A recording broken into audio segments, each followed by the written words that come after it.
established rich coming right back at you. And today, we got to talk about Snoop Dogg using an AI Tupac at his latest concert. And I'm going to say this the way I feel it. This wasn't a tribute to me. This felt like somebody opened a door that should have stayed closed. Because once you start using technology to put new words in a dead man's mouth, you're not just celebrating his memory anymore. You're borrowing his voice to serve the needs of the living. And that's a dangerous game to play with anybody, but especially Tupac Shakur. Pac didn't leave this earth quiet. He left behind music, interviews, poems, courtroom moments, pain, fire, contradictions, and enough real words for people to study for the rest of their lives. So why are we creating a fake Pac to say new things? Why does somebody who spoke that much need somebody writing his emotions in 2026? That's what bothers me. Snoop can say it was done out of love. The estate can say it was approved. The crowd can cheer because they miss Tupac. But none of that answers the moral question. Who gave anybody the right to create a moment of closure that Tupac never gave?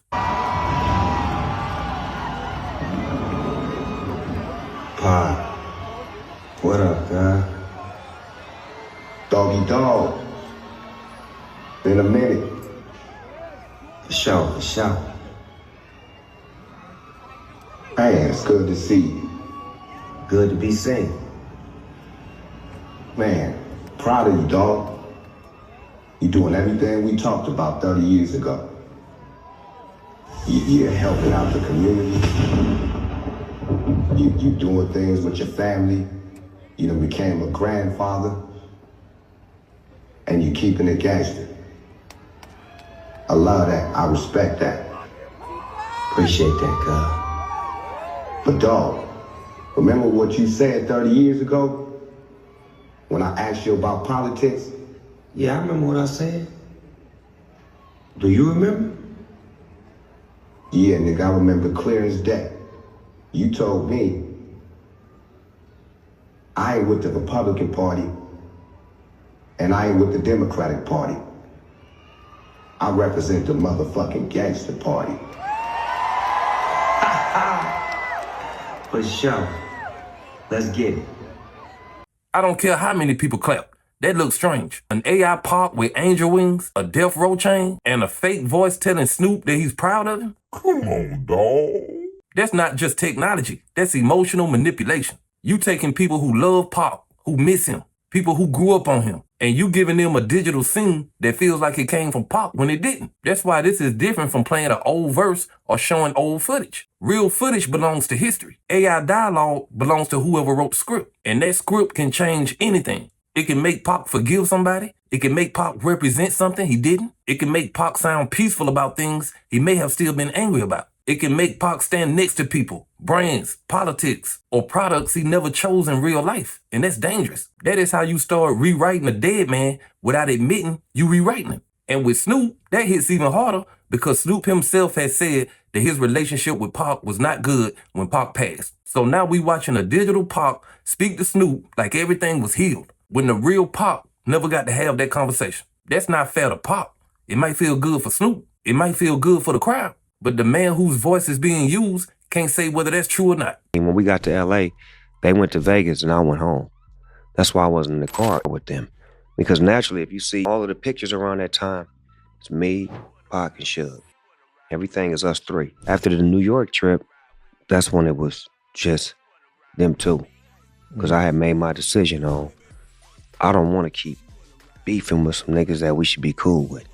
And they wanted to keep the energy where it was, and that's why when we went to Vegas, that energy continued to follow them. This is where the whole thing becomes uncomfortable. Snoop may have love for Pac, and I'm not taking that away. He inducted Pac into the Rock and Roll Hall of Fame. He was part of the Death Row history, and none of us can say what is in his heart. But love does not give you permission to use a dead man's voice for your emotional resolution. That's the line. If you and somebody else were not right when they died, you can talk about that. You can regret it. You can honor them. You can tell the truth and say, I wish I had more time. That would have been human. But making a digital version of them to come back and talk to you like the relationship was healed, that feels like a man using technology to get a moment real life didn't give him. And I don't say that to be cruel. I say that because death has to mean something. When a person is gone, there are certain things we don't get to fix. There are certain conversations we don't get to have. There are certain words we don't get to hear no more. And that hurts, but it's real. AI is now tempting people to fake what death took away. And hip-hop needs to be careful before we let grief money, and technology turn our legends into digital actors. Because today is Pac telling Snoop he's proud of him. Tomorrow, it could be Pac endorsing a politician, selling a product, or showing up in the movie scene that would have made the real Pac curse everybody out. And speaking of that,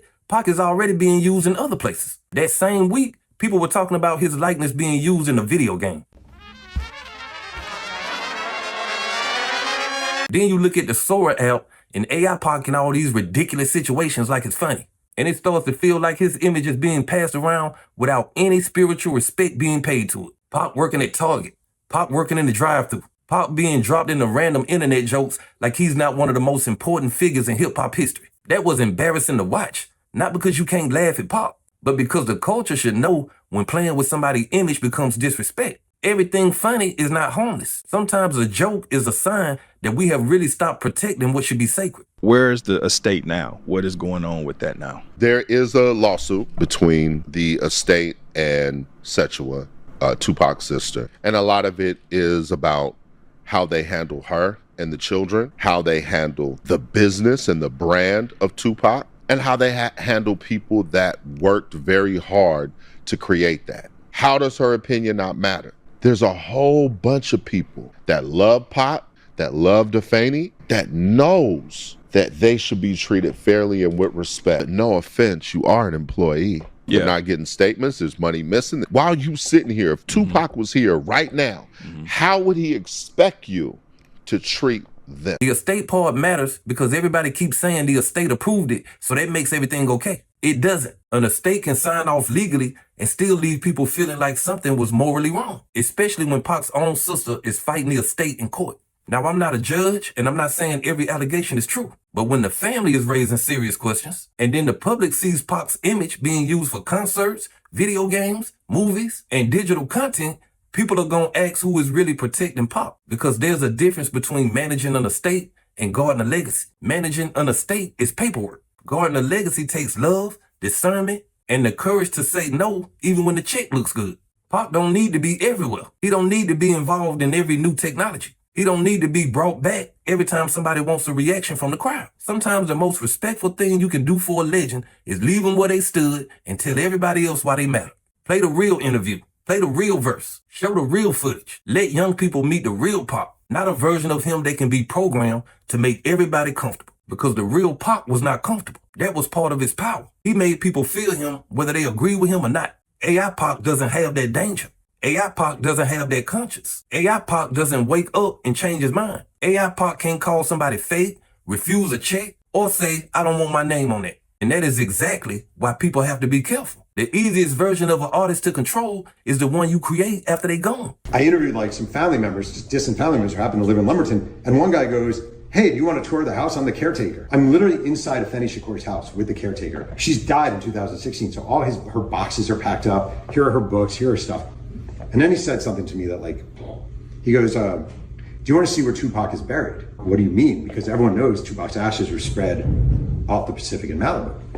He's like, oh, yeah, no. He has a grave here on the property. Wait, what? In the front yard, in an abandoned lot in Lumberton, North Carolina, is Tupac Shakur's headstone. This is where it feels even more disrespectful. If the real memory of Pac is not being cared for the way people think it should, then don't ask people to clap when a digital version of Pac gets polished up for the stage. Don't let the human legacy look neglected while the digital version looks expensive. That's backwards. Pac should not be more valuable as content than he was as a person. And I think that's why this whole thing hits people in the chest. We're not just talking about a screen at a concert. We're talking about the future of dead artists. We're talking about whether a person's voice still belongs to them after they die. We're talking about whether family, estates, friends, and technology get to create new emotions for people who can't come back. That should scare every artist alive right now. Because one day, Snoop Dogg ain't gonna be here either. And when that day comes, will he want somebody making an AI version of him saying things he never said? Would he want a digital version of himself fixing old beefs, endorsing strange products, or speaking on relationships he never got to resolve?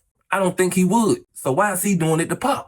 Do not do to the dead what you would not want done to you when you were no longer here. And for Pac, that standard should be higher because his real voice meant so much. People still listen to him. People still study him. People still argue about what he meant, what he believed, where he was going, and what he would have become. That means his legacy is alive without anybody having to make up shit. The truth is, Pac left enough. The problem is, people keep wanting to own more than he gave. They want new Pac because new Pac can be controlled. They want clean Pac because the real Pac was messy. They want business Pac because the real Pac might have rejected the business. And that's why I can't support this. Snoop Dogg was wrong.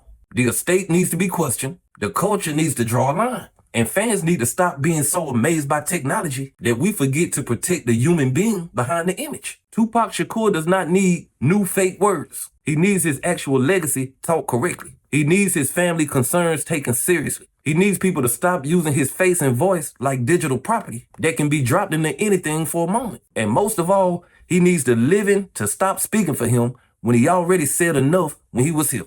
But hey, that's just my opinion. What's yours? Like, comment, subscribe, establish Rich. I'll be back with another one. Peace.